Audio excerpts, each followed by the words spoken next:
More than 300 retail outlets across several African countries, Spar, Massmart, others spreading their nets in Africa. Well, to discuss, we're now joined by Mapule Ncanywa from the Consumer Goods Council. Thank you for joining us. Mapule, what are your members saying right now about what's going on? We obviously condemn these attacks as an industry. I mean, it's really not a good thing for an industry that's trying to grow itself with everybody within this country, that you find attacks merely meted at people because of their nationality. As a council, we strongly call on our government to try and do something, anything, but something has to be done. Across Africa, there have been calls, we were just reporting on the boycott calls, things like that. Have your members reported any actual boycotts? Luckily none thus far, but I mean, to run a business in retail, you can imagine that you work with people. And fear is something that nobody wants to run their business with. When your employees are constantly in fear of being attacked, it obviously affects their productivity. Well, let's separate. At home, I've met checkout women from different countries. I love the different accents. Are there people at home feeling scared in those stores, in our retail stores? Who can tell if I'm South African or not unless I produce my South African ID? You know, simply because someone has got a different accent does not. But does that put them in danger? That's what I'm saying. Of course it does, because if you and I are sitting and you are from outside and they come into attack, it's a mob. Nobody's going to say we're only attacking left and not right. They attack as a mob. In Africa as well, I guess there's a danger that people won't want to go into stores if there's an anti-South African sentiment. They'll feel a little bit unsafe, or is that going too far? Is it fine at the moment?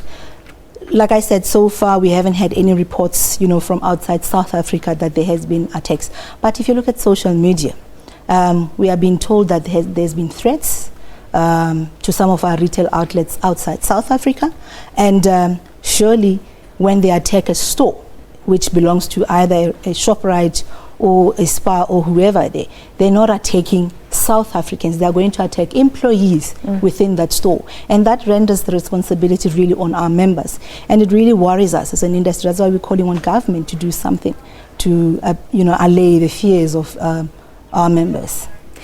Have South African retailers across the continent, I don't know if you can tell me how heavily they rely on expats, or if they really are using the local talent. So you have a local face to a South African business. Not that it matters. There should be no attacks, but I'm just wondering, is it a local face that represents most of our retailers? So in South Africa, business practice, we hire South Africans.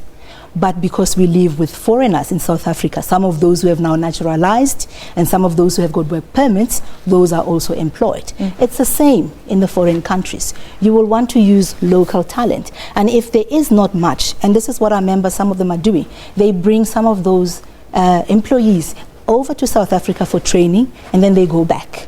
You know, so it's a trade-off. We need to have that on an ongoing basis. We cannot purely rely on ourselves to grow this economy. In order to grow, we will rely on the countries around this continent. We look at Africa to grow. The rest of the world looks at South Africa to enter Africa. So we need to do something as South Africa to really bring back that confidence that as South Africa we have our house in order.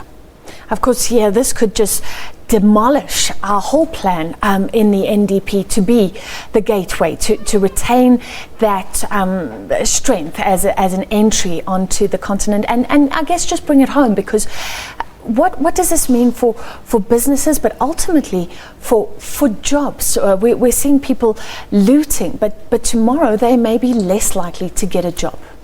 And I think the sad thing is lack of knowledge. You know, people sparking attacks because of the notion that they say foreigners are taking jobs away from South Africans.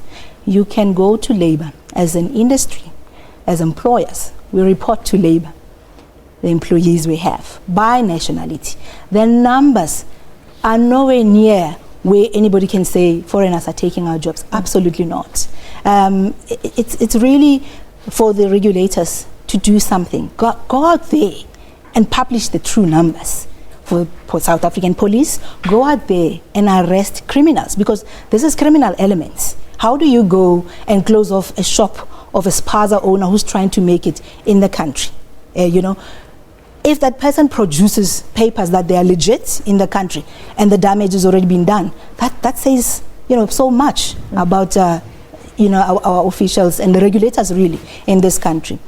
So we condemn, we really condemn, the attacks on foreign nationals. We have a lot of those as customers who are helping us to inject into the economy, and we have a lot of those as employees because we need them to continue trading ourselves. All right. Well, thank you for the update from the Consumer Goods Council, Mapule Ncanywa from the Goods Council.